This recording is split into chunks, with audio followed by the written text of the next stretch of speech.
Welcome to NTD News Today. I'm Chris Beers. Here are today's top stories.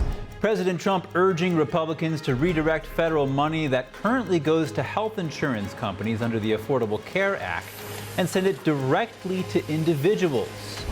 U.S. airlines canceled more than 2,500 weekend flights as the FAA cuts air traffic. This decision comes as the government shutdown shows little signs of ending. From an al-Qaeda fighter to a White House guest, Syria's new president will meet with President Trump in the White House Monday. The U.S. grants Hungary a one-year waiver from Russian oil sanctions. That means this EU nation won't face penalties for importing oil from Russia for now. Our panel weighs in. Many people cut down on eating sugar to be healthier, but are some sugars riskier than others? And how do we know which foods contain hidden sugar? Vital Signs' Brendan Fallon shares insights from a leading expert in obesity and diabetes prevention.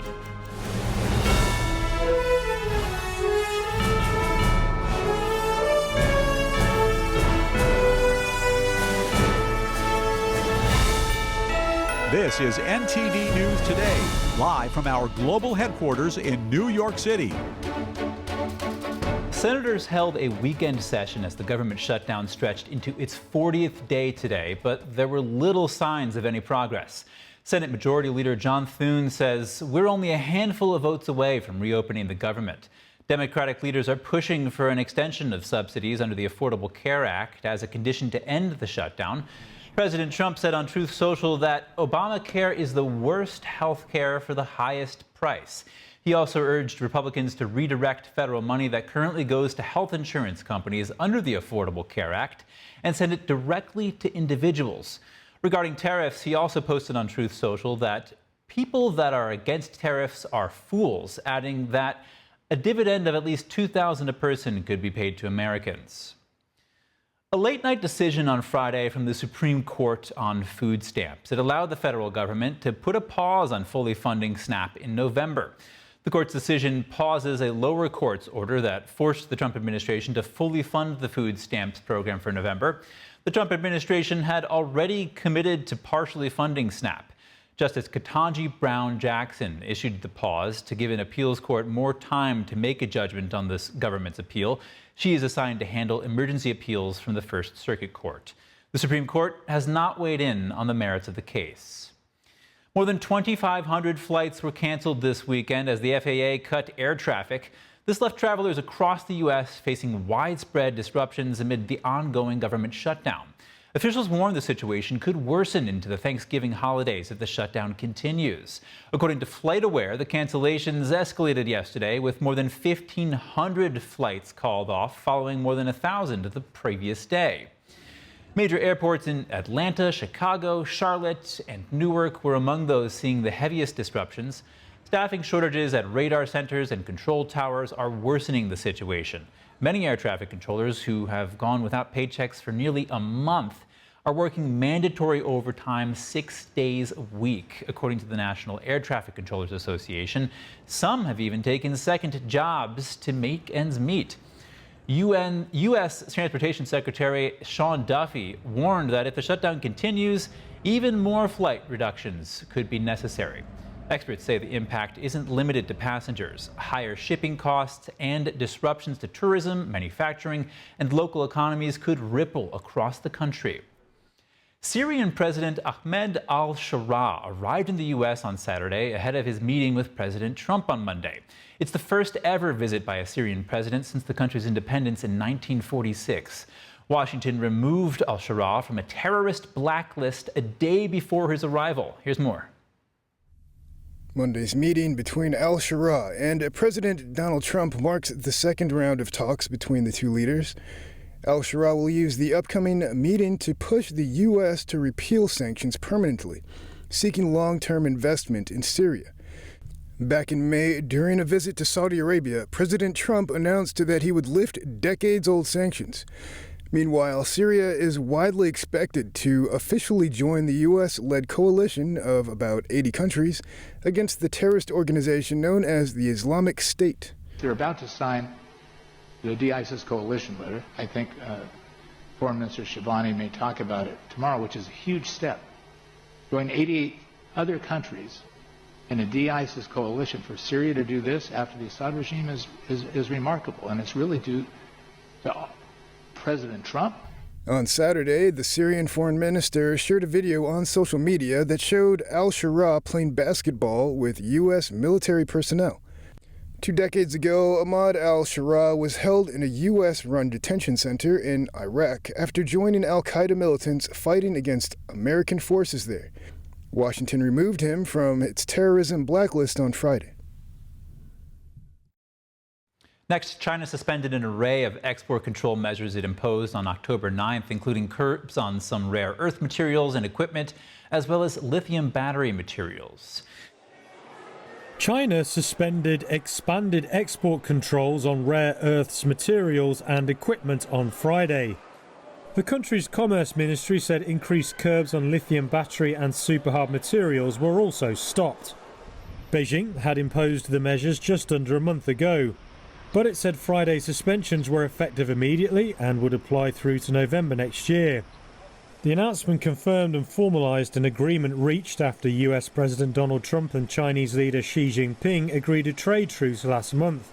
Industry sources had earlier told Reuters China has begun designing a new rare earth licensing regime. They added it could speed up shipments but likely won't lead to a complete rollback of restrictions as hoped for by Washington. The sources said Chinese authorities told some rare earth exporters they will be able to apply for new streamlined permits in the future. The export curbs have become Beijing's strongest leverage in its trade rivalry with Washington.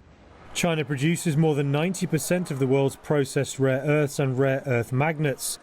The ingredients are key for products ranging from cars to missiles.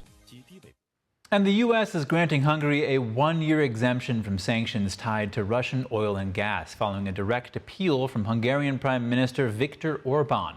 During his meeting with President Trump at the White House on Friday, Orban explained why Hungary still depends on Russian oil and what it would take to change that. So when we discuss that issue, you should separate the gas and the oil. On the gas issue, which is very important for us, 90% of the Hungarian households based on heating system based on gas. So we have only one pipeline delivering gas to Hungary, which is the main pipeline, the Turkish one. Oil is another issue. So oil is coming from the Druzhba pipeline, which is the main supply, and that is the Croatian one, which is the secondary and supplementary pipeline. We would like to convince the Croatian government to enlarge it and make it possible to deliver more. Under these circumstances, it cannot be the main pipeline. It's just supplementary. But later on, with some big investments, it could serve better the interest of Hungary. Orban's comments came as President Trump seeks to pressure Russia over its war in Ukraine while avoiding tensions with Hungary. The country has continued buying Russian oil despite criticism from NATO and European Union members. The White House confirmed the 1-year exemption Friday. According to U.S. officials, this is a short-term and targeted policy aimed at safeguarding Hungary's energy supply while Washington continues sanctioning Russian oil. Joining me now to discuss the U.S.-Hungary energy deal is Rod Martin, founder and CEO of Martin Capital, and Kervin Okun, a former intelligence professional with direct experience in U.S.-Russia relations. During the first Trump administration, he participated in an overt anti-Russia campaign and now hosts the geopolitical intelligence podcast, This Week Explained. Gentlemen, welcome back to the show. Kervin, the U.S. says its waiver for Hungary will last 1 year, but Budapest says it's indefinite. Help us make sense of this. Yeah, well, thank you so much for having me on. Very important discussion and for the people of Hungary, I would say. So far, right now, if you trust the reporting and the analysis that I trust, is that this is for 1 year with a supplemental flow for the future. So as of right now, we're looking at a 1-year reprieve from sanctions.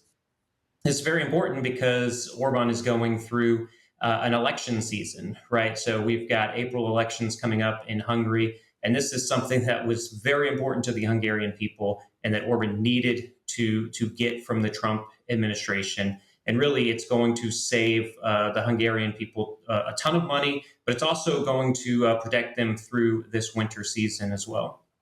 And staying with that, Rod, how important is Russian oil and gas to the landlocked nation of Hungary? Well, you just hit it on the head. They're a landlocked country in the middle. They really don't have any good options for the time being. We can't just go in and build an LNG terminal in a place that doesn't have ocean access. Now, could we build one in Croatia and pipe LNG up to Hungary? Yes, and there is an existing pipeline through there that is useful as a supplemental source of supply, but certainly not to cover all the needs of the country. So Hungary really needs this in the same way that Slovakia needs this, perhaps a bit more. And so this is the right thing to do to help keep them on side, help keep them in the right direction. And you'll notice the rest of the deal is that the president got them to commit to some pretty significant purchases from the United States, including a bunch of small modular reactors. That puts money and jobs in the United States. It also lessens Hungary's dependency. Kervin, what signal does this deal send to neighboring Russia and Ukraine and the rest of Europe, for that matter? Well, I think what the rest of Europe is saying is that this is a bad deal. But look, the rest of Europe has been doing this as well. They've been bypassing sanctions in a few ways, purchasing Russian oil. Other nations are doing this. Look, this is a diplomatic win for President Trump, and I think a lot of people, especially some within other media sources, do not like when Trump gets a victory here. The Hungarian people needed this. My partner on the other side there was astute in his analysis of this situation. But what does this mean for Ukraine specifically? I don't see that this means much for Ukraine. Ukraine is still getting support from the United States. Trump is still putting pressure on Russia. This is a moment to protect the Hungarian people. And what does this signal to Russia? It is that if you come to a deal with U.S. President Trump and it is a deal in good faith, you are going to get support. And so this might be a trigger to Russian President Vladimir Putin that come to the negotiating table, signals a signing of a deal for a ceasefire, and maybe you can get some sanctions relief. And at the same time, Russia does indeed benefit from this. They have another buyer of oil that they might not have otherwise. So, Rod, Hungary is one of Europe's largest buyers of Russian oil.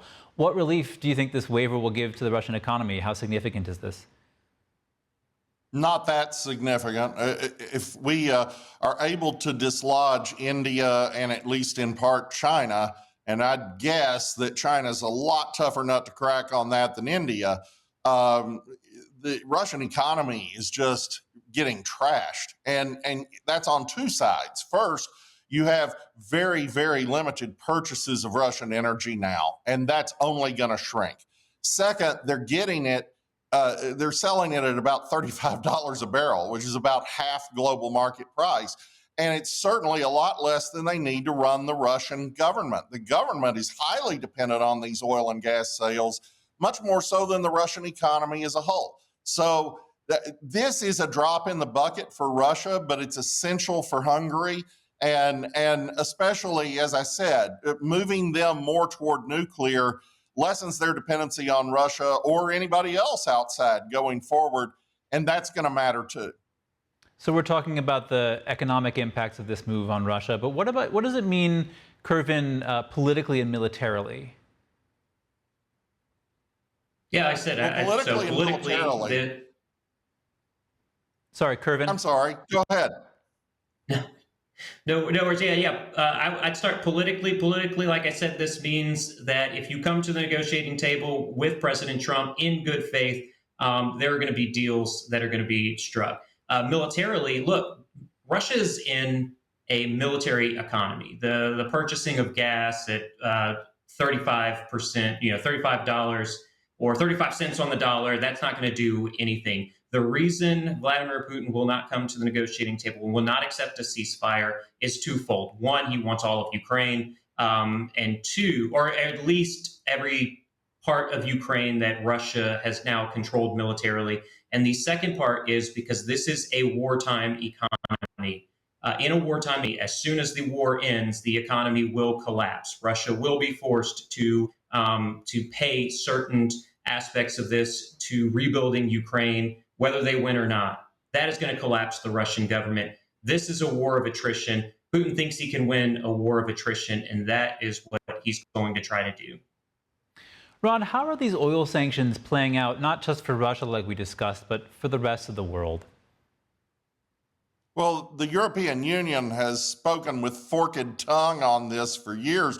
They're finally getting their act together. And there are a few stragglers like Hungary, like Slovakia, that actually have to have their own special carve out. But in general, what is true is that the European Union has sent twice as much money to Moscow in energy purchases since the beginning of the war as they've sent to Kiev in aid, which is just absurd. That is finally ending. So that's actually a really big deal.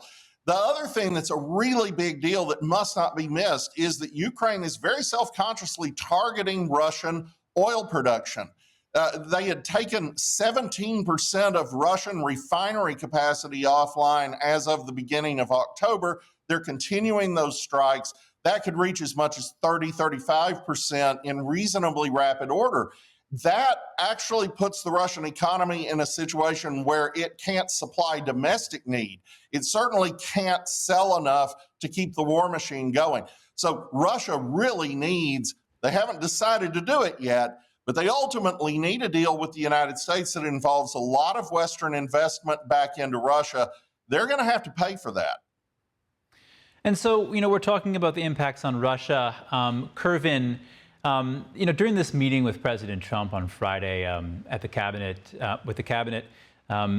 Viktor Orban said that essentially it's almost inevitable for victory for Ukrainian victory, or at least for peace between these two parties, Ukraine and Russia. But it depends on whether or not the West can unify.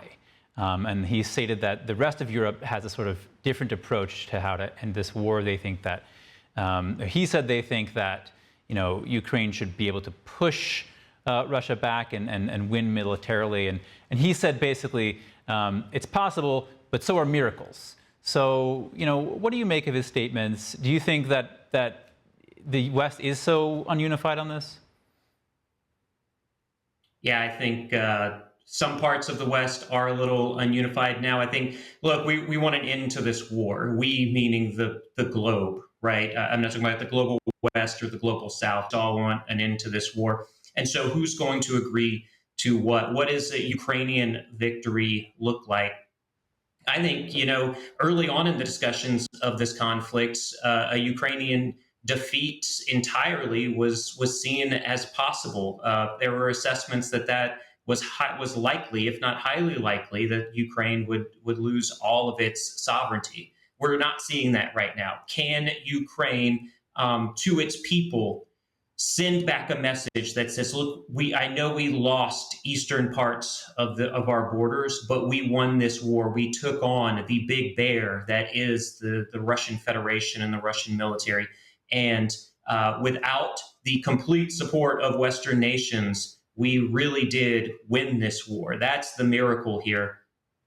Does Ukraine have to push back Russia? I don't think so. I think we can come to a deal here, unfortunately, having to give up eastern parts. That's funny for me to say as someone who's not in Ukraine and who's not a Ukrainian, but I do think that's just the reality on the ground right now. Rod, final thoughts? Look, a Ukrainian breakout is possible. Maybe they can take back some territory. Maybe they can take back all of it. But I agree that that's in the miracle category. But at the same time, Russia has lost this war. Russia was seeking regime change in Kiev, which they were going to bring about by quickly capturing the country. That fell apart on them in the first couple of weeks. So ultimately, you've got to get to some kind of negotiated settlement. Putin's problem is that he promised his oligarchs things that he cannot deliver, and he is personally endangered if he makes peace and makes that a permanent, concrete fact. So he's going to fight as long as he thinks he can get away with it. But the truth is, Russia's position is weakening every single day, and it's not just on the battleground. All right, Rod Martin and Kervin Oakwin, thank you both so much for joining us. Thank you. Thank you. Coming up, the Supreme Court heard arguments challenging President Trump's tariffs. What's the national security implication if the High Court does indeed overturn those tariffs? That and more after the break.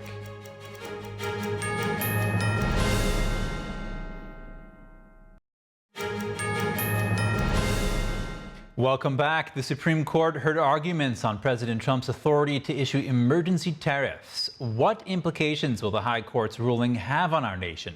NTD's Steve Lance spoke to former federal prosecutor Jim Trusty for insight. The justices had really tough questions for both sides. How are you reading this case based on the line of questioning? Are there any indications when the justices are sort of giving both sides a hard time? Yeah, I mean, look, it's tough because these guys are professional interlocutors, and there's times where there's devil's advocacy, and they can be pretty good at masking where they're coming from. But I think this is going to be a problematic case for the administration. I think thought that before, and really hearing what some of Justice Coney Barrett and Justice Roberts had to say today was pretty worrisome in terms of the use of this particular law for tariffs. You know, this is a law that's based on the idea that in emergencies, Congress will delegate the power to control trade to the president. And it's very unclear, and that's what this argument was all about, very unclear as to whether the emergency power to regulate commerce means you can levy taxes or tariffs across the board against a whole bunch of different countries. So I think they have real issues with what the intent of this statute, this International Emergency Economic Powers Act, or IEPA, whether it's supposed to allow you to do tariffs in the first place, and then is it really an emergency if you're imposing tariffs on almost every country in the world? You know, it's one thing for Canada, Mexico, China to say this is an emergency based on fentanyl, but when you get down to, you know, Trinidad, Tobago, and Australia, and you're saying, I just want to make trade fair, that sounds like something that creates this separation of powers issue that the court seems to be leaning against. That's just it, Jim. You know, when it appears to be perhaps somewhat subjective, yet you have very pressing issues on the table. Like you said, the fentanyl crisis. Trump says that he used the tariffs to leverage India and Pakistan to stop, you know, potentially both nuclear powers from a major clash. And then, of course, China that infiltrates the United States in various asymmetric ways that we can't do over there. And so another way we can push back on them is tariffs. Are there any other avenues to protect our sovereignty in these particular cases? Yeah, it's a great question, and I don't pretend to have a perfect answer for it. I mean, look, there are other areas of delegation that you might be able to use instead of the IEPA, the Emergency Economics Power Act. And frankly, you know, I think the safest bet here, if you could pull it off politically, would be to have Congress backing it up every step of the way. You know, Congress, if that's where the primary authority to levy tariffs is, you know, have them kind of cleaning up behind the elephants a little bit, you know, as the parade marches on of, I think, pretty undeniable success in using tariffs without harming the American economy. If Congress would somehow validate it on the back end, maybe that would be a way to keep this in place. But you're right to point to the problem, which is, you know, this has been used apparently quite successfully in a number of different avenues, and the disruption by saying he no longer can use this statute, does not have this power, has to give money back to importers. It could be a very disruptive moment where I guess only if you're a complete free trade person that doesn't believe in tariffs are you going to be happy with that outcome. And I mean, I don't know about the Supreme Court's daily briefings. Do they get an intel briefing that perhaps could open their eyes to some of this? I don't know. But you raise, you know, another important question with regard to the economy, another subjective item. Trump's, you know, legal team warning that a ruling against him could have catastrophic consequences for the nation's economic health. In simple terms, can you help explain this, and would it be viable for that reason? Well, I mean, I think the starting point is the court is going to view this as, you know, kind of a self-created problem. If they rule against the administration, they're going to say, yes, this is disruptive as heck, and it's going to create problems where the Treasury has to calculate refunds to a number of importers who have essentially paid the tax. But it's a strange scenario. I mean, you've had, you know, months of these probably billions and billions, at least in the dozens, if not hundreds of billions, that have been imposed by way of these tariffs. And suddenly you're being told Treasury has to let go of all that. I know the Supreme Court cares about practical consequences, but I think from the questioning, again, from Roberts and from Coney Barrett, asking questions like, to John Sauer, the representative for the administration, you're saying that this president under IEPA can basically levy taxes for every country in the world for unlimited times and unlimited amounts. I mean, that type of question tells me they realize that the separation of powers issue is so powerful to them that they're not going to care too much, or they're not going to be overwhelmed by the practical consequences. So, we'll see, but didn't look like a great day for the administration. We know the CCP has been out in full-fledged on K Street in Korea and really lobbying against these tariffs. Now, if the court rules against Trump, would the government need to refund the $195 billion, as it's being reported, that it's been collected so far since September in tariff revenue? Yeah, I mean, that's the big devil in the details. It does suggest that that's a possible outcome, and how that gets calculated, how that gets distributed, when that gets distributed, seems like there's going to be a cottage industry of litigation that grows up, but it blows up after that. And Jim, how would such a ruling affect our national security? And do you think it might prompt some of these foreign governments that we've made close deals with or solidified deals with to perhaps renegotiate some of these recent trade agreements? Yeah, it does give them that leverage, and that's a worrisome moment. And again, maybe the force of personality wins out and President Trump can keep all those deals in place, but it's going to be a real temptation, excuse me, and a real opportunity for some of our less friendly countries to say, well, you've been undercut by your own court. Let's start from scratch. Now, Jim, I want to turn our attention to the Big Apple, New York City's new mayor-elect, Democratic Socialist Zoran Mamdani. President Trump posted on Truth Social after Mamdani's win, saying, and so it begins, just, 4 short words with an exclamation point. Can the president withhold federal funding or deploy the National Guard there? And could he increase ICE operations within the city? How do you see this all playing out? Probably with a lot of litigation and a lot of lawyers, unfortunately. I mean, look at Chicago. That might be a bit of a preview. And so, look, the National Guard part is certainly inflammatory. It leads to litigation. I think it actually leads to a reduction in crime just based on deterrence, because they're not there to make arrests. They're there to support other federal agents. Whether he plays that card or not, I'm not sure. But, a surge in federal investigations and federal resources being poured into any particular locality is completely fair game. And most fair-minded politicians would realize, hey, if they want to give us more ICE, more DEA, more FBI to take on street crime in our city, we'll take it. So that one, I think, not only is it constitutionally protected, there's no such thing as sanctuary cities in the eyes of the Constitution. But I think practically that's a move that would be hard for any mayor to really thwart. He can complain, he can moan, he can sue, he can find some friendly judges, maybe like they did in Chicago at first. But eventually that's going to bubble up to an appellate court that says, you do not have the power as a local governor or mayor to thwart federal law enforcement taking place in your jurisdiction. So I think the president has some options that are safe in terms of trying to fight crime. In terms of funding, the shutdown might be a part of this, where you can kind of use the shutdown as a vehicle for also thwarting particularized local spending. But at the end of the day, the president's power over the purse is very limited. And when he wants to fight, when he wants to have rescission of funding that's already been delegated by Congress, you're limited to essentially the same fiscal year. So if you really want to get the money rescinded, you have to go through Congress and get them to say, we take everything back from last year. That's a tough sell. But if you have the ability of stuff that's in stream to delay it, you're allowed to do that for several months at a time. So maybe the president does that on some of the, macroeconomic ideas in terms of grants and spending that's in New York City. But I'm not sure. I think he might have been commenting more broadly that New York has actually succumbed to the foolishness of putting a socialist in power. And it was more of a ruining the day for New York than any sort of announcement of a plan. Coming up, are some sugars riskier than others? And how do we know which foods contain hidden sugars? Vital Signs' Brendan Fallon gets insights from a leading expert in obesity and diabetes prevention after the break.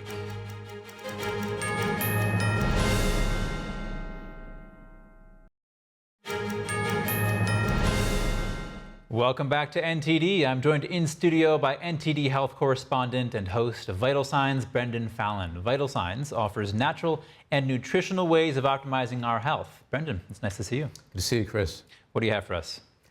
Well, today I had the opportunity to again speak to Dr. Jason Fung. He's a fantastic doctor.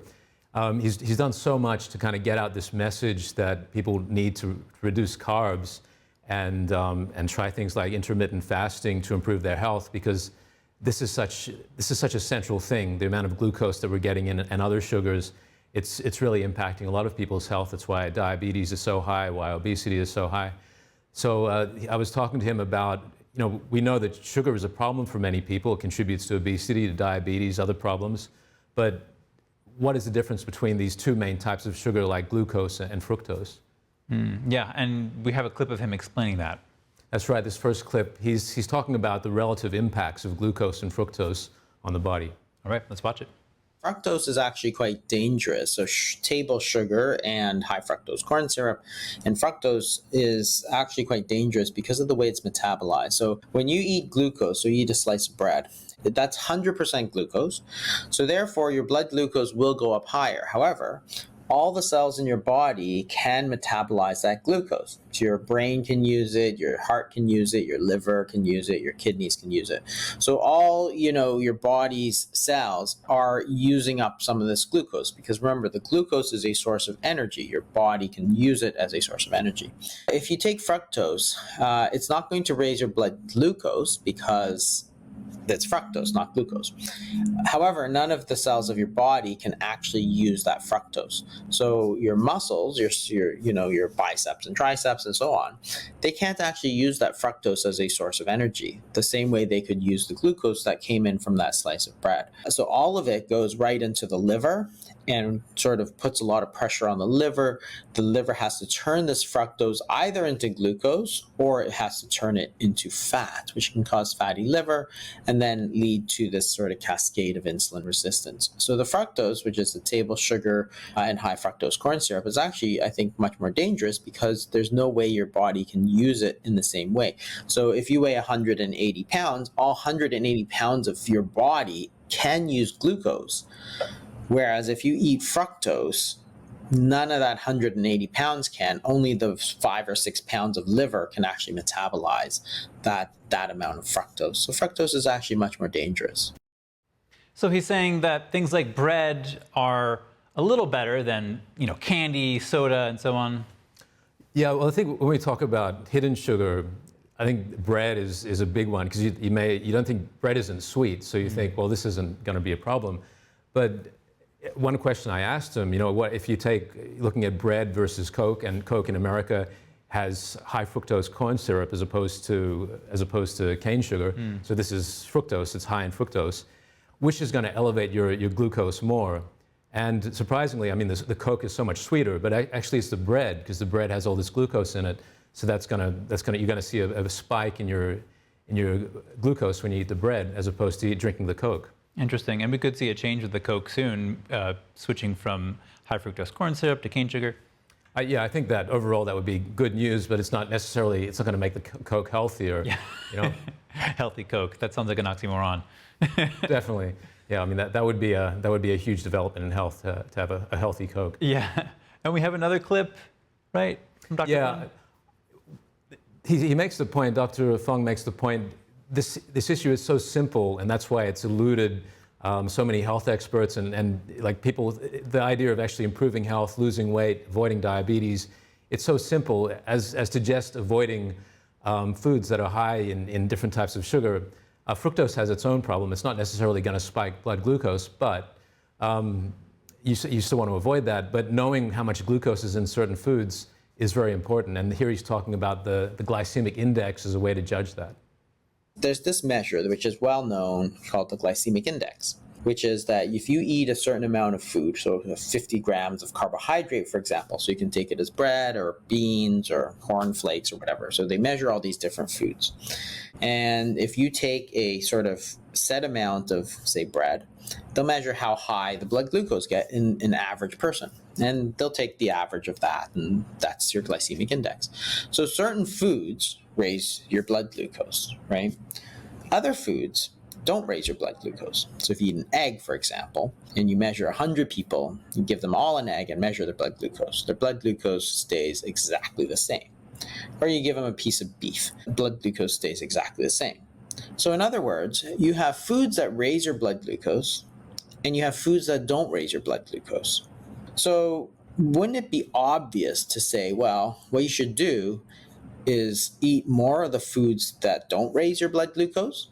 That is, if you eat a diet much lower in carbohydrates, because the glycemic index really only applies to foods that have carbohydrates. If you have zero carbohydrate foods, like beef or eggs or salmon, then the glycemic index of that food is generally zero because there's no glucose. If you're not eating any glucose in that egg because there's no carbs, then your blood glucose doesn't go up. Not too hard to understand, right? You're not eating blood glucose, your blood glucose doesn't go up. And yet for decades, people kept saying, no, you should eat 50% carbohydrates in your diet. Otherwise, you're going to die. And it's like, I don't understand. Why would you tell people to base a full 50% of their diet on foods that are going to raise their blood glucose, since you know that their blood glucose is already too high? Like, how does that make any sense at all? So yeah, I mean, and another question I asked Dr. Fung, if you're comparing, like, say, drinking Coke, which we were just saying has high fructose corn syrup, as opposed to eating apples, what kind of difference are you going to see there? I mean, apples being also containing high amount of fructose. His point was, well, the issue is that both of these contain fructose, but you're not going to overdose on apples, right? I mean, you drink orange juice, you might drink apple juice. And that's a concentrated amount of this fructose in it. But generally, if you're eating an apple, you're eating an orange, you're not getting this in high dose form. So that's the issue. That's kind of the main differentiation. It's actually the same molecule, he says. Same molecule in Coke. The same fructose molecule that's in Coke is the same that's in an apple. But it's the quantity that makes the difference. Plus, I mean, apples, orange juice, and so on, these things have, vitamin benefits.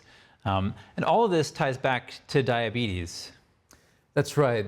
And one of the really groundbreaking things that Dr. Fung talks about is the whole idea that the development of diabetes, the development of insulin resistance, where the cells aren't taking an insulin, which is needed to get the glucose in there. We all need glucose for energy, but there's this kind of mainstay idea that there's a malfunction, something's gone wrong with the cells. The cells are malfunctioning, that's why they're becoming insulin resistant. They're not letting the glucose can't get in. All this glucose is building up in the bloodstream, and it's having a toxic effect. That's what's leading to diabetes. His point, he kind of advances the argument, no, that's not the reason. The reason is the cells are already too packed full of glucose. We're eating too much glucose. The cells are packed full of it. That's why they can't get any more glucose in. That's why it's backing up into the bloodstream. So it's a very different take on what's causing this issue. Interesting. And then I know he said earlier that fructose can only be metabolized in the liver, whereas glucose can be metabolized all over the body. So you have the liver taking on all this extra fructose, and then you get fatty liver from that, I think. Yeah, I mean, that's why it's important to not just think, well, I'm eating fruit, I'm having fruit juice, so it's healthy. Fruit is healthy, because it also has its consequence, eating high levels of fructose. And we're not just talking about fruit. There's high levels of fructose in a lot of processed foods, a lot of confectionery. The really important point, I think, to take away is to check which kind of sugar is in the food you're eating and check the quantity. All right, Brendan Fallon, thank you. Thank you, Chris. To see that full vital signs interview with Dr. Fung, just go to your web browser and enter ept.ms/sugar-risk. Coming up, Democratic Socialist Zoran Mamdani has won the mayoral race in New York City. What does this policy mean for the future of the city? A New York legal analyst weighs in after the break.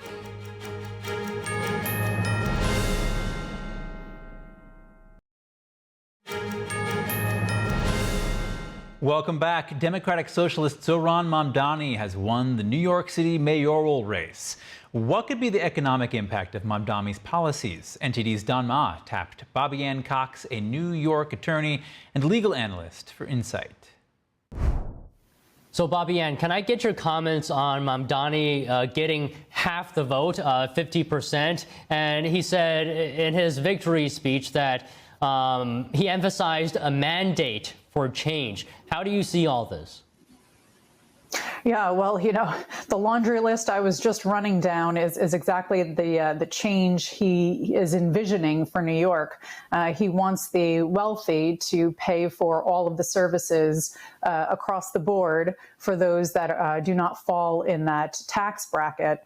He garnered 50% of the vote, as you said. And, in his acceptance speech last night, he credited his win to all these different, people that live in New York City from various countries around the world. He did not give credit to actual, native-born Americans, native-born New Yorkers for his win. So he obviously appealed to the foreign-born New Yorkers, and he said it in his speech last night. He actually is a recent citizen of our country. He only became a citizen in 2018. Even though his family moved here when he was 7 years old. And he's still a citizen of Uganda, which is his home country where he was born and raised until he was 7. So he has dual citizenship, and which, questions allegiance. And he has made it very clear that, he will take from the rich and give to the lesser, well-endowed New Yorkers. And it's very concerning. He really is proposing radical change, which I think many realize is negative radical change, not positive, because it will just plunge New York City further into debt. And you will see a mass exodus. I mean, just massive numbers of New Yorkers fleeing New York City. And when that tax base leaves, he's not going to have many people left to tax. So this is going to be a huge problem that we see going forward. So I want to get your thoughts on what you think potentially whether there might be legal challenges that could face Mamdani when he's trying to implement the policies that you just mentioned earlier. Absolutely. He's going to be facing, I'm sure, many a legal challenge in the months and years to come. I mean, for example, he said he wants to provide free buses in New York City. Well, the mayor does not control the MTA, right? The Metropolitan Transportation Authority is controlled by New York State at the state level, not the mayor at the city level. So if he wants to make buses free, which, by the way, would cost approximately, upwards of $500 million a year, that would have to come from Albany, from the New York State legislature and the governor. That's not something that Mamdani has the power to do. Same thing with, if he's going to try to freeze the rent, and do rent stabilization laws or whatever he has planned, that's going to have to come from Albany. That's not something that the mayor of New York City has unilateral power to do. if he starts to do these things, I am sure he's going to be faced with legal challenges. Same thing with the raising of the taxes. It's approximated that if he does all of these freebie programs that he's talking about, freezing the rent, free childcare for all, free buses, transportation. If he does actually try to implement all of this, it's going to cost New York City an additional $9 billion with a B, $9 billion a year to implement these things. So, where is he going to get that money from? He can't unilaterally raise taxes on the wealthiest New York City dwellers. That's not a power that he has. That has to come from Albany. I'm sure we are going to be seeing many legal challenges coming at him. Okay, so Bobby Ann, while I have you here, I really wanted to get your thoughts on something I noticed about the ballot. So Mamdani's name appears twice on the top of the ballot, right? And Cuomo is, sort of off to the side of the ballot. And I even saw Eric Adams' name still on the ballot, even though he's not running anymore in that election. I'm just wondering if there's anything to be said about that. Yeah, so I know that was a big question that was, racing across social media platforms yesterday. So what happens in New York State, this is statewide, not just in the city, is that since the 1940s, you can cross-endorse a candidate. Meaning that more than one political party in our state can endorse the same person for office. And so when that happens, you will see that person's name on the ballot more than once. You'll see them listed for each party that they garnered the endorsement from. So in the case of Mamdani, you saw him under the Democrat and under the Working Families parties. Same thing. If you get on the other side, if you get the endorsement from, let's say, the Republican Party and the Conservative Party, you will then see your name on the ballot twice under each of those. So it is something that is, quote unquote, legal in New York State because the law passed in the 1940s. But I understand the outrage from many people saying that it's unfair because if you see, just psychologically, if you see somebody's name on the ballot more than once, it makes you think that the person is either more important or more powerful or more likely to win. So I do understand that concern. And then as far as Eric Adams being on the ballot, even though he dropped out of the race weeks ago, that is because there is a deadline to actually drop out of a political race, and he missed that deadline. So when he dropped out, the deadline had passed, and therefore the ballots were already in print. And so his name still appeared on the ballots, which was probably confusing to a lot of people because it's not common knowledge that there's a deadline. And even if you drop out after the deadline, your name is still going to be on the ballot. And as far as where you saw Andrew Cuomo's name on the ballot, again, that is all dictated by policy and law. The top names, the first party is going to be the party whose candidate garnered the most results or the highest number of votes in the last election. So that's why you couldn't really find his name. It was kind of tucked in the corner, and he wasn't in one of the major Democrat or Republican parties. Coming up, we speak with a travel blogger about how to navigate government shutdown-related flight cancellations amid the busy holiday travel season. Stay tuned.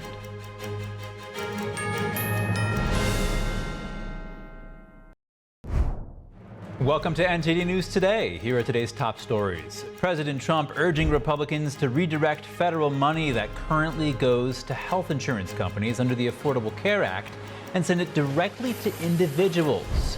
More than 1,700 flights have been canceled today, the third day since shutdown-related FAA cuts hit on Friday. Our travel blogger guest explains the situation and provides tips on how to handle it during the busy holiday travel season. From an al-Qaeda fighter to a White House guest, Syria's new president will meet with President Trump in the White House on Monday. Democratic Socialist Zohran Mamdani has won the New York City mayoral election. What does his policy mean for the future of the city? Investigations are looking into 13 cases of infant botulism across 10 states. All 13 infants were hospitalized after consuming the formula, and a recall has begun.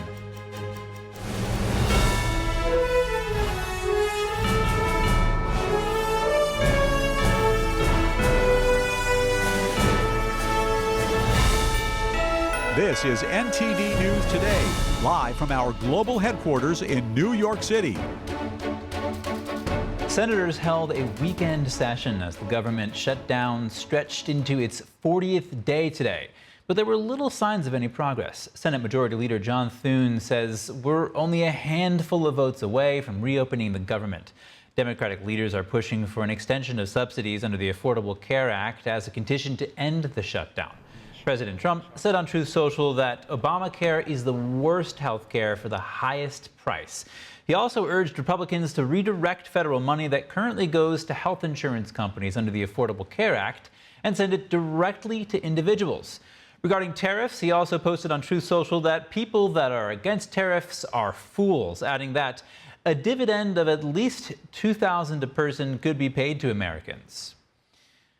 A late-night decision on Friday from the Supreme Court on food stamps. It allowed the federal government to put a pause on fully funding SNAP in November.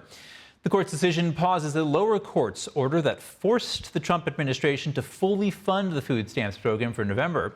The Trump administration had already committed to partially funding SNAP.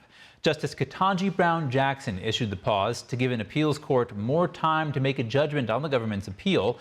She is assigned to handle emergency appeals from the First Circuit Court. The Supreme Court has not weighed in on the merits of this case. More than 2,500 flights were canceled this weekend as the FAA cut air traffic. This left travelers across the U.S. facing widespread disruptions amid the ongoing government shutdown. Officials warned the situation could worsen into the Thanksgiving holidays if the shutdown continues. According to FlightAware, the cancellations escalated yesterday with more than 1,500 flights called off following more than 1,000 the previous day. Major airports in Atlanta, Chicago, Charlotte, and Newark were among those seeing the heaviest disruptions. Staffing shortages at radar centers and control towers are worsening the situation. Many air traffic controllers who have gone without paychecks for nearly a month are working mandatory overtime 6 days a week. According to the National Air Traffic Controllers Association, some even have taken some second jobs to make ends meet. U.S. Transportation Secretary Sean Duffy warned that if the shutdown continues, even more flight reductions could be necessary. Experts say the impact isn't limited to passengers. Higher shipping costs and disruptions to tourism, manufacturing, and local economies could ripple across the country. Syrian President Ahmed al-Shara arrived in the U.S. on Saturday ahead of his meeting with President Trump on Monday. It's the first ever visit by a Syrian president since the country's independence in 1946. Washington removed al-Shara from a terrorist blacklist a day before his arrival. Here's more. Monday's meeting between al-Shara and President Donald Trump marks the second round of talks between the two leaders. Al-Shara will use the upcoming meeting to push the U.S. to repeal sanctions permanently, seeking long-term investment in Syria. Back in May, during a visit to Saudi Arabia, President Trump announced that he would lift decades-old sanctions. Meanwhile, Syria is widely expected to officially join the U.S.-led coalition of about 80 countries against the terrorist organization known as the Islamic State. They're about to sign the de-ISIS coalition letter. I think Foreign Minister Shivani may talk about it tomorrow, which is a huge step. Join 88 other countries in a de-ISIS coalition. For Syria to do this after the Assad regime is remarkable, and it's really due to President Trump.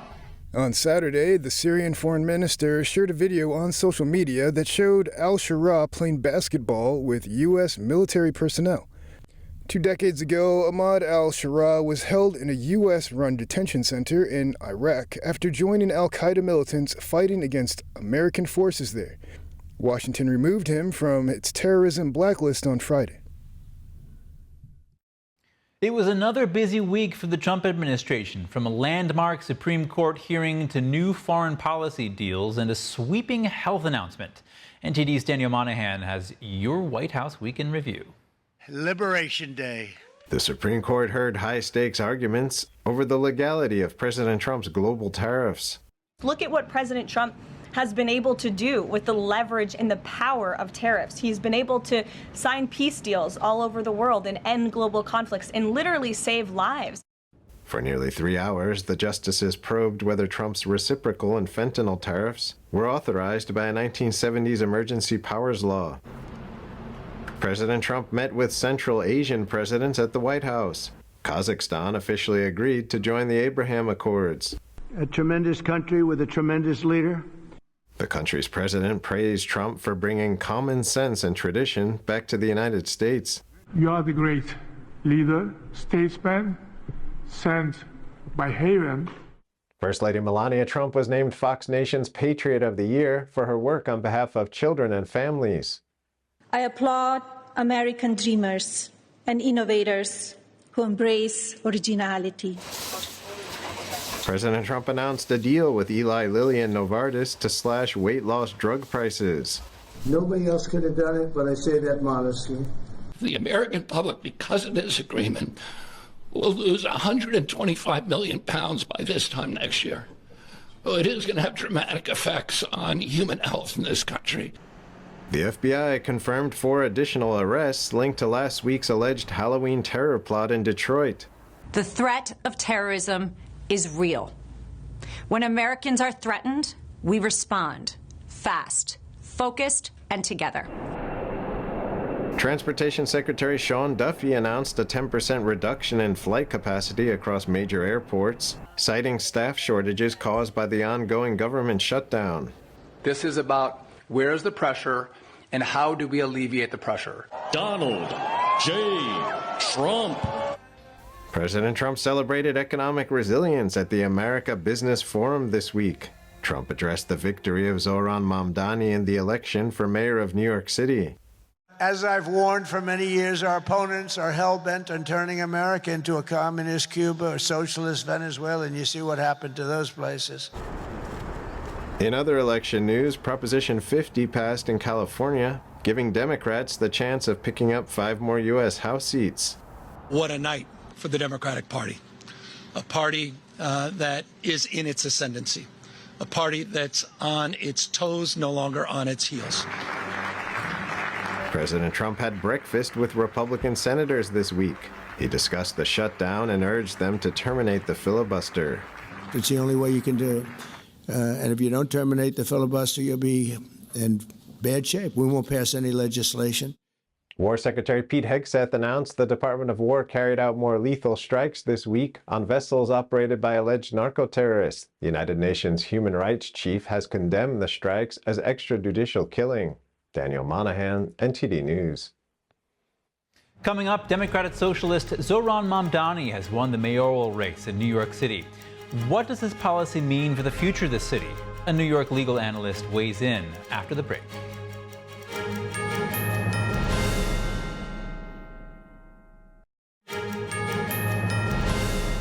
Welcome back. A speeding car evading the police crashed into a crowded bar early Saturday. 4 people were killed and 11 injured in a district in Tampa, Florida, known for its nightlife and tourism. In a statement, the Tampa Police Department said an air patrol unit spotted the silver sedan driving recklessly on a freeway at about 12:40 a.m. That's after it was seen street racing in another neighborhood. Highway patrol officers disengaged as the vehicle sped toward historic Ybor City near downtown. The driver lost control and hit more than a dozen people outside the bar, Bradley's on 7th. 3 people died at the scene and a 4th died at a hospital as of Saturday afternoon. 2 people were hospitalized in critical condition. 7 were listed as stable and 2 had been treated and discharged, police said. On Saturday, authorities announced that federal and state health officials are investigating 13 cases of infant botulism in 10 states. This is linked to baby formula that was being recalled. By Heart, Inc. agreed to begin recalling 2 lots of the company's whole nutrition infant formula All 13 infants were hospitalized after consuming the formula from 2 lots. The cases occurred in Arizona, California, Illinois, Minnesota, New Jersey, Oregon, Pennsylvania, Rhode Island, Texas, and Washington. No deaths were reported. The FDA said it was investigating how the contamination happened and whether it affected any other products. Available online and through major retailers, the product accounted for an estimated 1% of national formula sales, according to the Centers for Disease Control and Prevention. Democratic Socialist Zohran Mamdani has won the New York City mayoral race. What does his policy mean for the future of the city? NTD's Don Ma tapped Joshua Phillip, senior investigator, reporter for the Epoch Times, and host of Crossroads on Epoch TV for insight.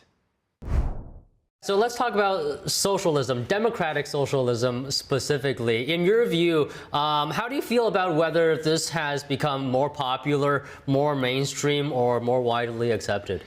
Well, you know, the Democrats right now are kind of in a difficult position. The Democratic Socialists of America is technically a third party, but they really tried to integrate themselves into the main line of the Democratic Party because they can't win elections. So what they've done over the years, they've infiltrated the Democratic Party, they run under the Democrat ticket, they put their candidates as Democrats, and the Democrats, they haven't really wanted to split their party on behalf of them.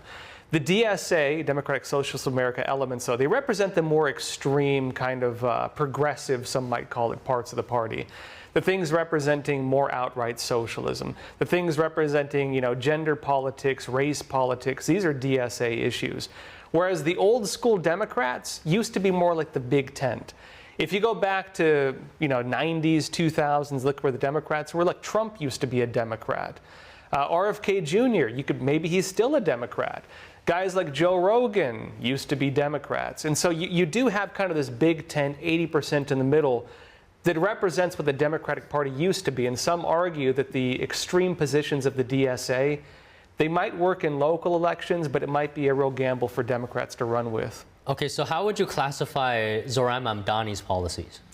Zohran Mamdani is going for more, I think, legit socialism. But the reality is he can only do it so much under the existing system. If you want to have real socialism, like pure socialism, you need to dominate everything, which is one of the reasons why socialists often say, well, it wasn't real socialism or it wasn't real communism. Just doing it in New York City, he won't have the ability to fully implement pure socialism. And he's walked back a lot of his statements. He said, for example, that he's not for like defunding the police. People pull up old posts from him. He very often talked about defunding the police. There are some mixed reports over his, you know, government-run, again, I'm going to call them food halls or grocery stores. A lot of media have actually falsely quoted him saying he wants to give free food. Maybe that's part of it because, you know, you could say food stamps are part of that. But what he's talking about are government-run grocery stores that would offer lower prices. The reality is when you do this, it's never sustainable because it messes up the entire free market. What you're likely to have is the lack of the insight into the free market from supply and demand. And you run into the same problems you have in every socialist country, which is the things in demand fly off the shelves, people buy it, people resell it. If he makes it too low of a cost, what's going to happen? You're going to have people, if, for example, it's more expensive in New Jersey, driving into New York, buying it in New York, and reselling it in New Jersey. It's going to upset the entire free market, and you're going to end up with shortages.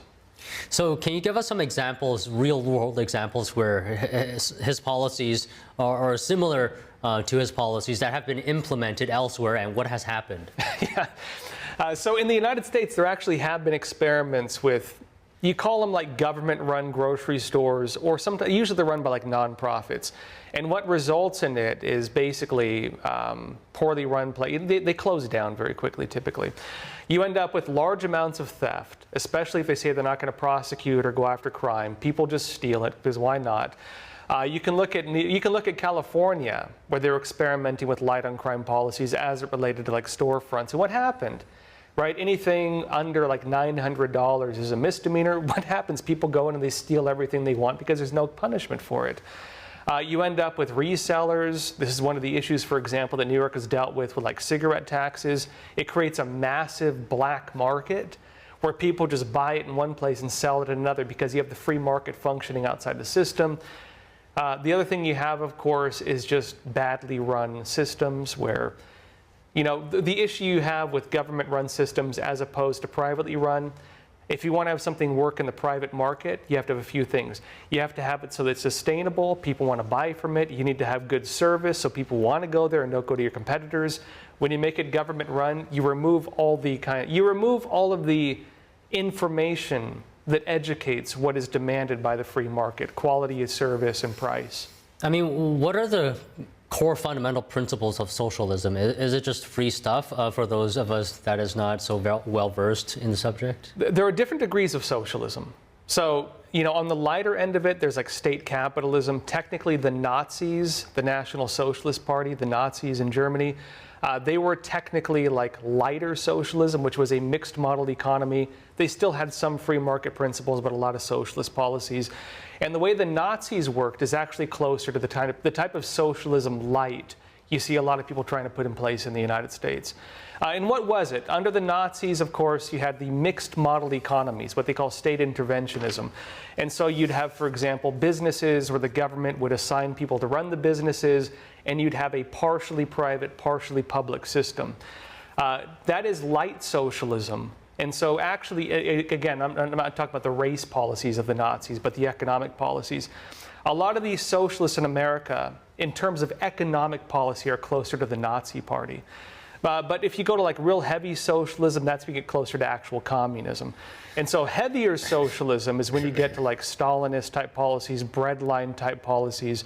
And if you get to that end of it, what is really socialism? Socialism is when you put communism into government.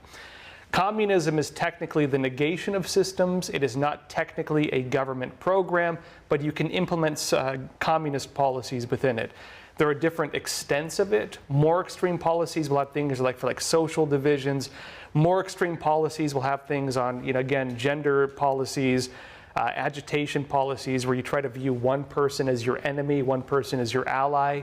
We have seen this in the United States with gender policies and race policies. Every communist country has some kind of narrative with that, whether it's the evil billionaires or the evil kulaks, like they had, of course, of the wealthy peasants in Soviet Russia, whether it's the Jews like the Nazis had, who are deemed the enemies, whether it's the educated class, for example, in Cambodia, whether it's even in the United States where they called, the cis white male the enemy of the people, or whether now they talk about the evil billionaires as being the enemies of, the markets. So how do you know when socialism has changed into communism? How do you know when communism is here? Well, so this is where a lot of people get confused between socialism and communism. Socialism is the form communism takes when implemented into government. But true communism is only achieved with the negation of systems. So in order to achieve, quote unquote, real communism, the socialist state would need to basically implode. You would need to basically destroy all the existing institutions to, quote unquote, achieve communism. And so communism is not designed to work. It's designed to destroy. When a government becomes communist, they become a socialist government. You could say they're educated or inspired by a communist type, ideology or principle, but it will always be socialism when put into practice.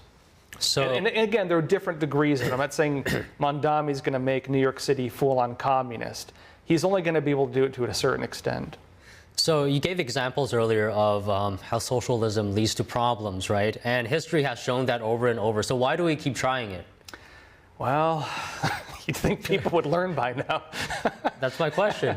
I would say the reason is because socialism claims to offer the solution to human suffering. And when you're told that, hey, people are starving, the solution is to give them free food. People are suffering, the solution is to kill or eliminate the people causing the suffering. There are people who view this as being like the compassionate thing to do. But what they don't really understand is that it does not work. You don't create wealth by targeting the wealthy. You create wealth by creating incentives or helping the poor build themselves up. You don't create wealth by tearing things down. You create wealth by building things. And so socialism is just based on redistribution of what is already there. Socialism really can't create wealth unless it feeds on the wealthy. But as soon as you feed on the wealthy, you remove the incentive, people stop bothering to do it, and it flattens society. Socialism is for the downward trend. And so, you could argue that there are problems within capitalism. A lot of people, including myself, would argue the problems that people point to in capitalism are usually from state interventionist policies. The reason, for example, why housing costs are so high, mostly because of red tape on new construction. If you want to fix the housing problem where people can't afford rent, remove these state interventionist policies which stem from socialism that prevent us from building new homes or allow monopolies to form. If you let the free market function, it means that when there's demand, you create supply, not that you restrict supply, increase demand, and then strangle society through it. So socialism always does not work because it can only work as long as you can feed on the capitalist. Okay, just one last question, Josh. Do you think there will be a big impact, or maybe you don't think there will be a big impact, if Mamdani, in fact, wins this race and becomes the next mayor for New York City? There will be a big impact if Mamdani wins. I don't think the impact will be that heavy in New York. It will be. It will be to an extent. It's not going to be a whole lot worse than New York was, I think, under COVID, to be honest. Because he's going to be stopped from doing a lot of things because of the risk of losing government funding from the federal level. Trump is probably going to put his foot on the brakes and say, hey, you can't do that. It's probably not going to be a whole lot worse than California, to be honest, where they have a lot of these policies he's talking about already in place. And the other reality, too, is the city council in New York is already very far left. They already practice a lot of these policies. But the bigger impact is actually going to be more for what it means on the midterms and the future of the Democratic Party. Because right now, what do you have? You have really the Democratic Party looking for its new leadership, and you have them looking at AOC and Bernie Sanders, both of whom have been more on the Democratic Socialists of America side. This is really a battle, I think, for the future of the Democratic Party and the types of candidates who they choose as their front runners, which is why Cuomo is pushing back against Mamdani, which is why Nancy Pelosi is pushing back against Mamdani. The Democrats, I think, understand that, yeah, you might have a socialist win in a local election, but it's not going to work for the big ones. And the Democrats, if they go too far to the extreme, which is what the risk is here, they're going to lose the middle. Coming up, shutdown-related flight cancellations continue for a third day today as the longest government shutdown in U.S. history persists. Travel blogger Jen Ruiz has tips on how to handle air travel this holiday season when we come back.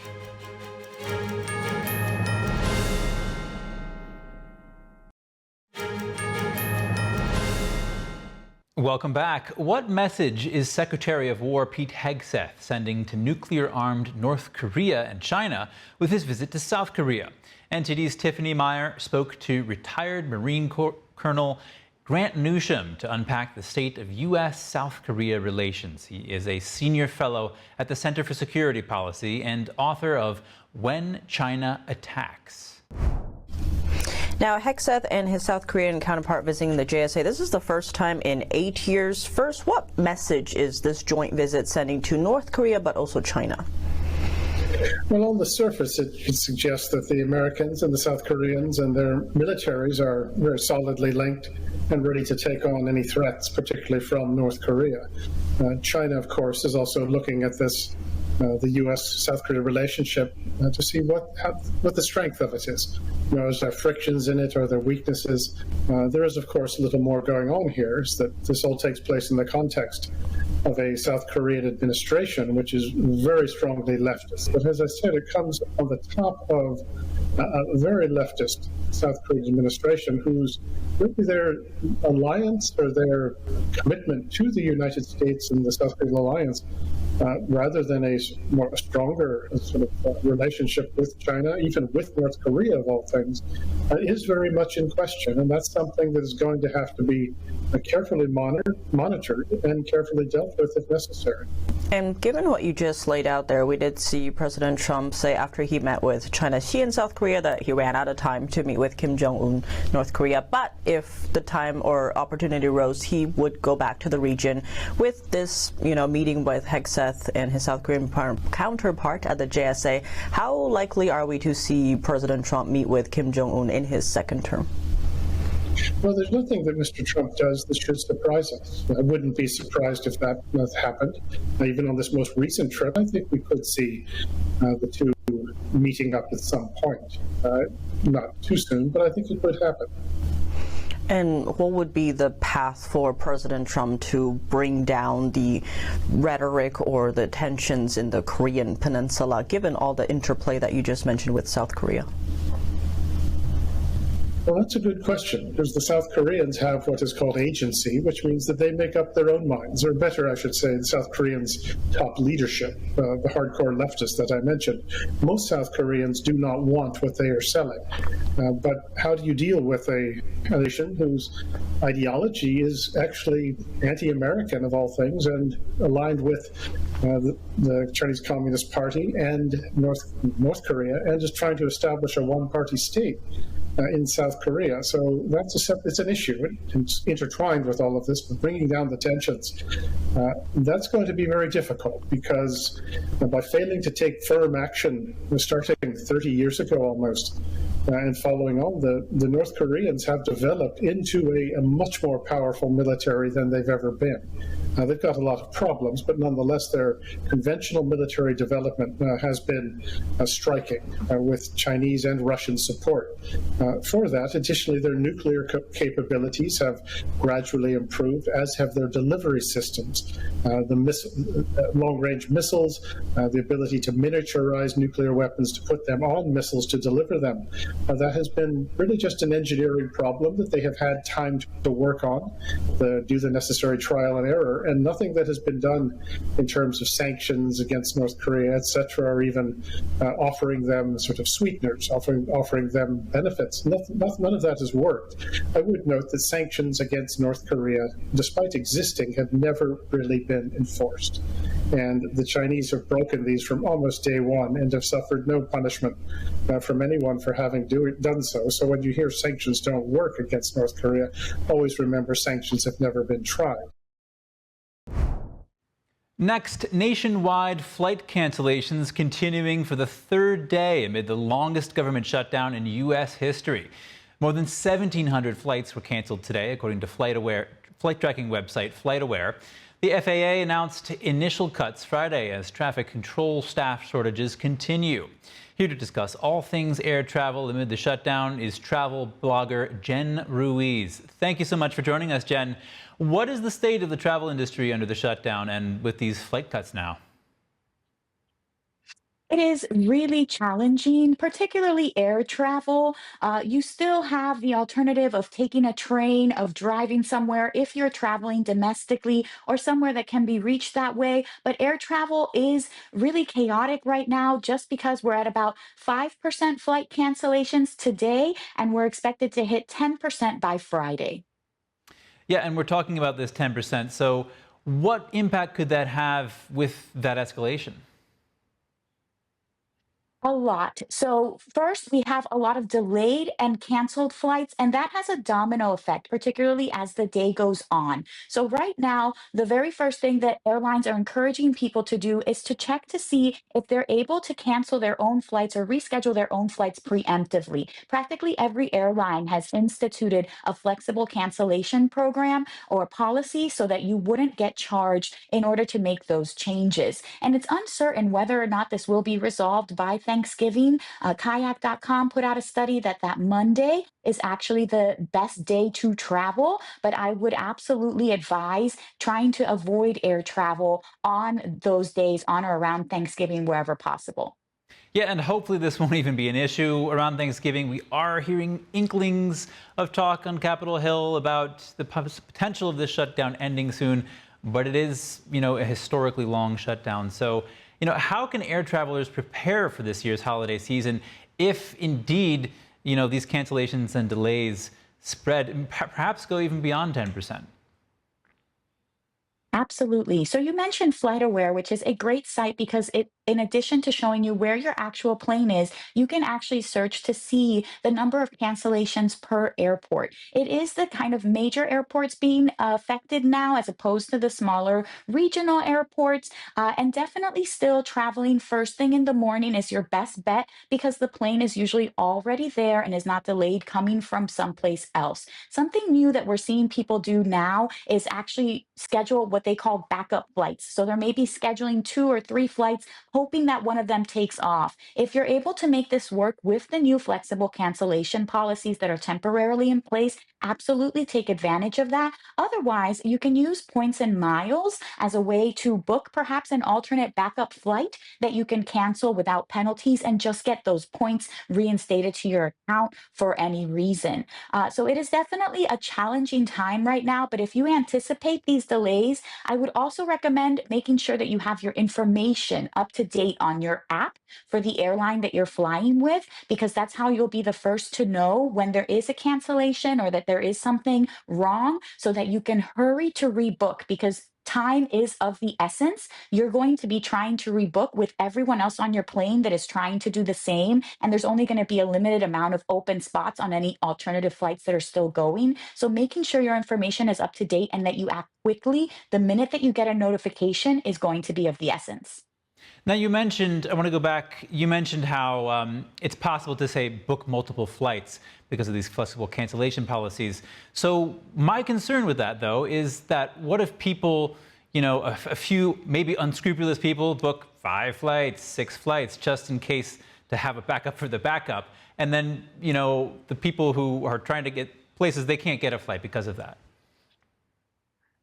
And that is truly the unprecedented, pardon me, that is the unprecedented issue that we are dealing with right now, particularly because this hasn't really happened before. And so you are seeing that, and that is a possible consequence. And so I can't really speak as to whether or Sure. not that's going to be taking up spots for other people. It is going to be a natural consequence of kind of the chaos that we're in right now. Yeah, but I guess, you know, you got to do what you got to do. Do you have any tips for staying comfortable in an airport if you're waiting for a connecting flight? I mean, I had to spend the night in an airport earlier this year. It was not comfortable. Absolutely. I completely agree. And so I would recommend Priority Pass. You can get one for as low as $99 a year, and it gives you lounge access to different lounges around the world.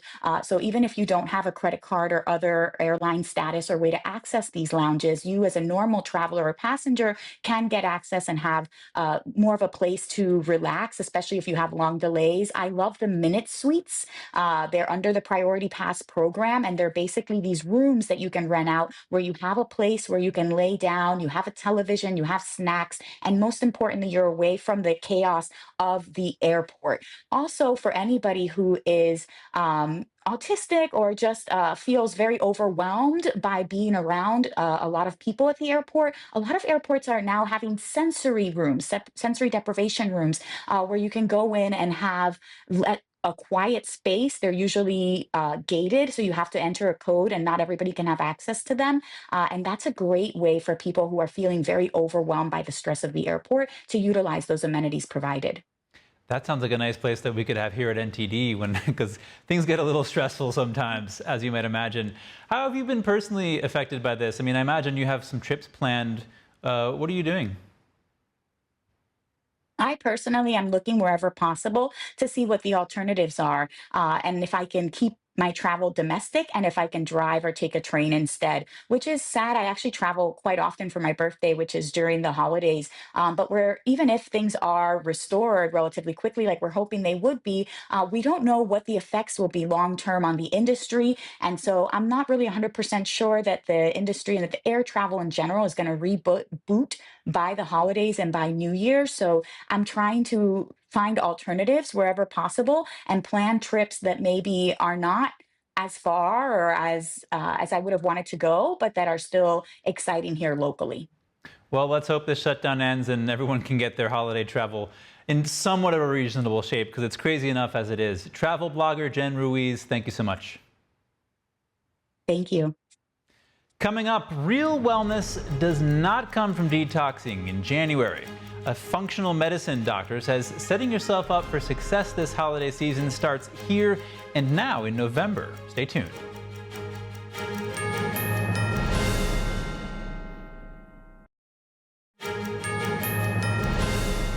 Welcome back to NTD. President Trump has announced that Kazakhstan will join the Abraham Accords. NTD's Tiffany Meyer spoke to David Wormser, a Middle East affairs analyst at the Center for Security Policy, to discuss how the move could bolster U.S. and Israeli interests. Now, this is seen as a mostly symbolic move, given that Kazakhstan has had diplomatic relations with Israel since 1992. But what do you make of this announcement? Well, first of all, it does build a little bit of momentum. I wouldn't say it's a massive amount of momentum, but it's good. It's good. It's the right direction. In the Middle East, when anything goes the right direction, it's a good day. But I put a little more importance to it than simply validating something that was done already in 1992. I believe that there is a block emerging. The last day that J.D. Vance was in Israel, about 2 weeks ago, he said something about hopefully Israel can expand the Abraham Accords, and with the expansion of the Abraham Accords, we form a strategic bloc that then begins to anchor American and Western interests that allow us to disengage from the area to some extent. And I think now when you're seeing Kazakhstan is an important country in terms of energy, in terms of all sorts of things, and it's a big country. I think that you see the bloc that J.D. Vance is talking about is expanding, and it's beginning to gain real anchor. And digging into that, officials said Kazakhstan's participation in the Abraham Accords would enhance their bilateral trade and cooperation with Israel. That is similar to what the Wilson Center said happened to the other countries that signed on to the Abraham Accords before. Talk to us about how the Abraham Accords have boosted people-to-people relationships in private and civil sectors. Yeah, there's no doubt Israel is one of the hotbeds of innovation and industrial capability in terms of the new economies, in terms of what makes a new economy, namely high tech and so on and so forth. And yet in a lot of these countries, you have either pockets of interest in that, or you have money coming from other sources like oil and so forth. And they're looking to hook up with Israel so that they can get synergy to leverage the money they make with raw materials and other assets to essentially kick their economies up to a higher level. And on the private sector, private basis, people want to make more money with the money they have. So Israel's becoming a real sort of incubator for the whole region, and Kazakhstan's a different region. It's Central Asia, but it's really bordering the Middle East, and it also is the same. It's also a lot of old trade patterns. Kazakhstan's a very strategic relation. It's on the Silk Road. These are sorts of large-scale corridors that really are to our advantage if they fall to peace and begin to establish a basis. And finally, it's a blocking maneuver to China. On that note, looking ahead, in your view, what other countries could we see sign on to the Abraham Accords during President Trump's second term? Well, Indonesia. Indonesia is the big one right now. If Indonesia joins, it's the most populous Muslim country in the world. It's a country Israel trusts to some extent, which means they could form a real good basis for peacekeeping forces that the Israelis trust to put into Gaza or elsewhere. So Indonesia, I think, is the big one, but I think Indonesia also could provide cover for the other big one, and the other big one is Saudi Arabia. Saudi Arabia doesn't want to lurch into peace without the Palestinian issue moving a bit further. It doesn't want to feel alone and holding the bag. But if Indonesia joins as the largest Muslim country in the world, this kind of gives Saudi Arabia cover, and it could help nudge them across the finish line. And David, in terms of the Gaza Strip, we are seeing multiple reports that a number of Hamas terrorists are stuck in a tunnel network behind Israeli lines, and that the Trump officials are proposing that Israel use this crisis to develop a model to have Hamas disarm. Now, Israelis have yet to accept, and NTD cannot independently verify these reports. But what are your thoughts on this issue? It's a tricky issue because clearly the Israelis, under an Egyptian proposal, would allow the 200 or so terrorists to depart from the tunnels and out to where Hamas is or out of the area, but they would have to give up their weapons along the way. But for Israel, this is tough because these are deadly killers, many of whom tortured, raped the hostages, killed many of them, held these hostages. The Israelis want to bring them to justice. There's a lot of pressure on that. There's also the other issue, pressure in the other direction on Israel. There may be dead hostages in those tunnels still, and Israel is afraid that if they just, say, fill the tunnels with concrete and kill the terrorists, they may lose those dead hostages forever. So there's a lot of cross pressures, but there is a model here, true, where I think the administration's pushing it, which is let them go to outside the area, but they give up their weapons, and that's a good model for the rest of Hamas to give up and go into exile without their weapons and give the weapons up to an international force. The upcoming holiday season could disrupt your usual eating and lifestyle habits, leaving you feeling out of sorts. How to set yourself up for success this holiday season? NTD's Stephania Cox spoke to functional medicine doctor Dr. Vaughn Watts for his insight. Certainly. Now, the holiday season often comes with a few excesses where we break our usual food and lifestyle choices, and it can leave you feeling kind of out of sorts. But you say that it isn't the food or the parties. It's actually the stress that gets to us most. Tell me more about that. Yeah, the stress is really the biggest thing that can affect some of our issues we have in the wintertime in the holiday months. You know, under pressure, our digestive enzymes production drops, our digestive flow slows, our gut lining becomes more permeable. So all these things cause a lot of issues like bloating, food reactivity, and inflammation. So chronic stress can feed the wrong microbiome and cause all sorts of gut issues, which can cause all sorts of other symptoms and problems. Mind and body all tied in together, but I know you've been looking at this in quite a lot of depth. What do you find really works to lower that stress? Well, one of the best things that you can do with lowering stress is the number one thing I tell people to start with is getting 7 to 8 hours of sleep. When you get 7 to 8 hours of sleep, you wake up more restful, you don't crash in the afternoon. And with that as well, your body's able to re-energize because you do a lot of your healing. It helps to reduce inflammation. It helps to balance our cortisol levels, which all of those things can be affected by stress. And stress really, if we're really stressed out, it'll make those cortisol levels spike, which then leads to many other problems. Speaking of being, having odd sleep rhythms, especially it's prevalent when you're out of your natural rhythm, as with seasonal parties or on vacation. And at that time, cravings can take hold. So how can people guard against those cravings that might come up? Well, and it comes back to stress, because at the end of the day, this holiday season, it's hard to be perfect. There's a lot of good food out there, and a lot of that food is filled with things that we probably wouldn't eat on a normal basis, a lot of sugar, a lot of carbs. So really, like I said, you really want to try to balance those cortisol levels, keep those blood sugar levels in check. And the first thing, and it's a simple thing, is one, is getting the good sleep. And then two, when you wake up first thing in the morning, there's a couple little tips you can do, like drinking some water with a little bit of lemon in it, get some fat or protein within the first hour of waking, and get moving a little bit. And it doesn't mean you have to go out and work out. I'm just talking move, walk a little bit, get that lymphatic system flowing. So the whole body starts flowing early at the beginning of the day so that you're setting up success for the whole rest of the day. Sounds great. So practical, and so sounds like really items that people can implement tomorrow. So for people who are hosting parties, say, or even if you're choosing items from a smorgasbord at a party, or just cooking for yourself, what food choices can help people stay feeling well even after they have a huge meal, say?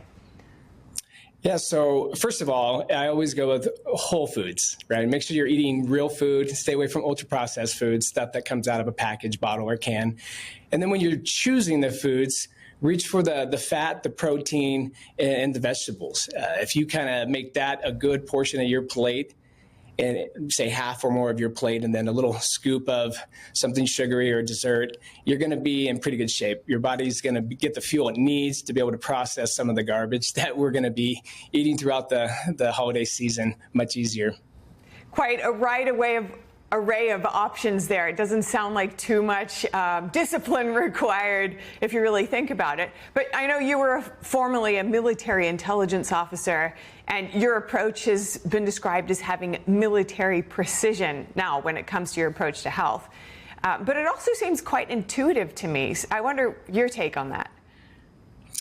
Yeah, I try to, when I look at the body, and then, my background in I worked for the NSA as a young Marine many moons ago. And, when you're, as a cryptographer, you look at patterns, you look at these patterns are going to help you to break and crack certain codes. It's the same thing with the body. The body is not just one organ, just one little system. The whole body works as an entire system. So understanding how the entire body works, and it really isn't that complicated. Give it the right fuel, and the body will function the way it needs to. And the fuel is good fats, proteins, and vitamins and minerals. And you get most of that from good, healthy meat choices and vegetables and fruits. And if you can, like I said, if you can load up on the majority of that, your body can handle the stuff that's not maybe the best, because you're more like 80-20, 80 good and 20 not so good. Your body can process that, and the liver can process that well. And just in the last 30 seconds, Doctor, your book, Foundational Wellness, has been described as both a warning and a roadmap. Tell me about that.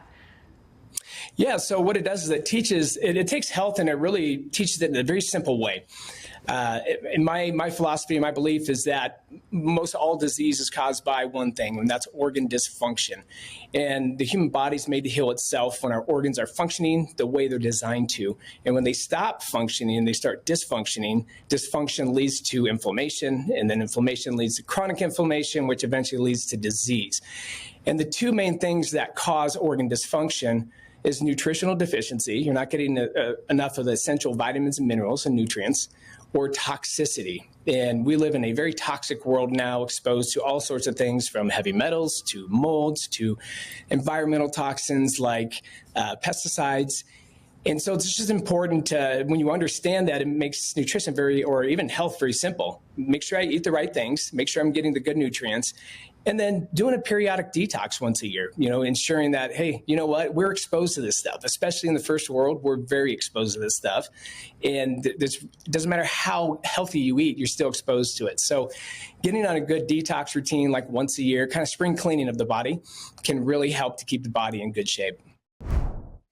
That's all for today's news. Thank you for tuning in. Stay with us for NTD Evening News at 6 p.m. Eastern, 3 Pacific.